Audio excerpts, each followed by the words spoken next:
A CPI das apostas esportivas vai ouvir hoje representantes da CBF, a Confederação Brasileira de Futebol. Esse requerimento foi apresentado pelo vice-presidente da comissão, o senador Eduardo Girão. E o Henrique Carmo, ao vivo, direto de Brasília, tem mais detalhes para a gente. Diga lá, Henrique. Então, esse requerimento feito pelo senador Eduardo Girão solicitou a presença de 2 dirigentes da CBF aqui em Brasília na CPI, que investiga a manipulação de jogos e apostas esportivas.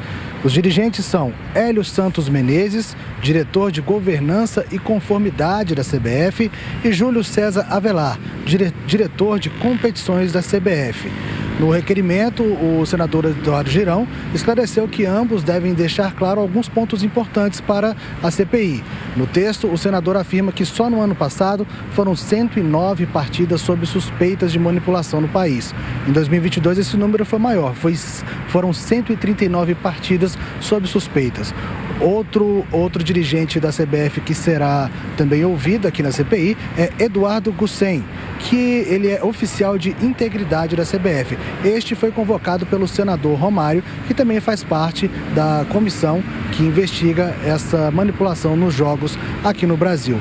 De acordo com o texto do requerimento, o Eduardo Gussen deve prestar esclarecimentos, sobre o tratamento de dados recebidos pela CBF nos casos suspeitos. É com vocês. Valeu, Henrique. 9h15, quero ouvir um pouquinho do Beraldo e do Piperno, porque a gente não sabe exatamente o que essa CPI está investigando, né?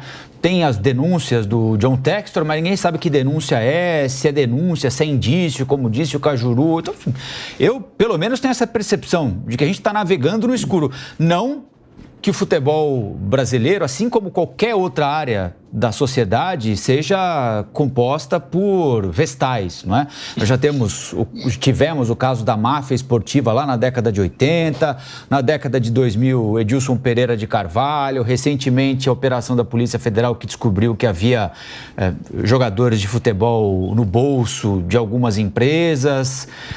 Mas, enfim, nessa CPI aqui, eu confesso, até agora não entendi exatamente o que é que eles estão investigando, Piperno. Se você souber, fique à vontade. Olha, Rafael, por enquanto é a denúncia viúva porcina, né? Aquela que foi sem nunca ter sido. Então, Textor parte de uma suspeita, com base, inclusive, o uso da inteligência artificial, que, segundo ele, apontou movimentações estranhas aí de jogadores e tal. Aí depois arruma um áudio aí de o árbitro que trabalhou na 4ª divisão do Rio de Janeiro para colocar sob suspeita todo o futebol brasileiro, todo esse gigantesco ecossistema chamado futebol brasileiro, que não é, como você disse, uma casa de vestais, que já, inclusive, acabou produzindo uma série de episódios criminais, né, que foram parar na justiça criminal.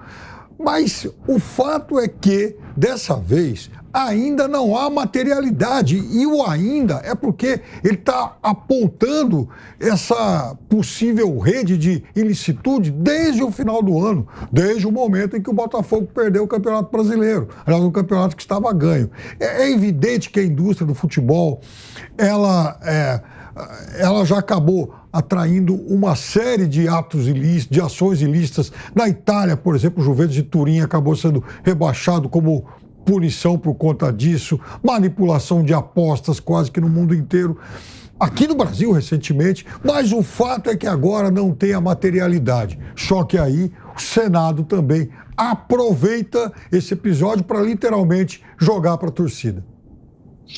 Pois é, e esse é um assunto que tem afetado o mundo dos esportes como um todo. A gente tem casos de manipulação nos Estados Unidos e em outros países, e o que difere é como cada país, como cada liga trata essas circunstâncias, esses casos.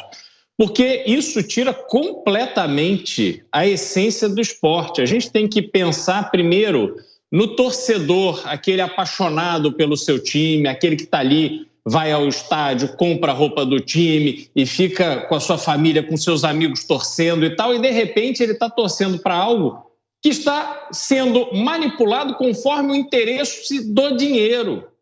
E é claro que existe esta sombra em relação às empresas de bet, primeiro que são muitas empresas, a gente tem casos concretos, de que situações em que jogadores tiveram algum tipo de comportamento olhando para o interesse das apostas, e isso é muito grave.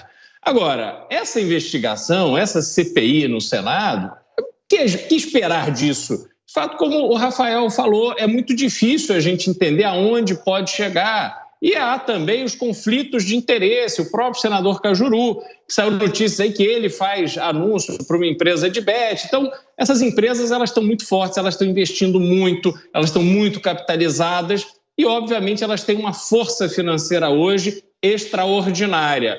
Eu acho que a gente vai acabar vendo aí uma perda de tempo, muito blá, blá, blá, e não vamos chegar a nenhum lugar concreto para melhorar o esporte, que tem que ser o objetivo.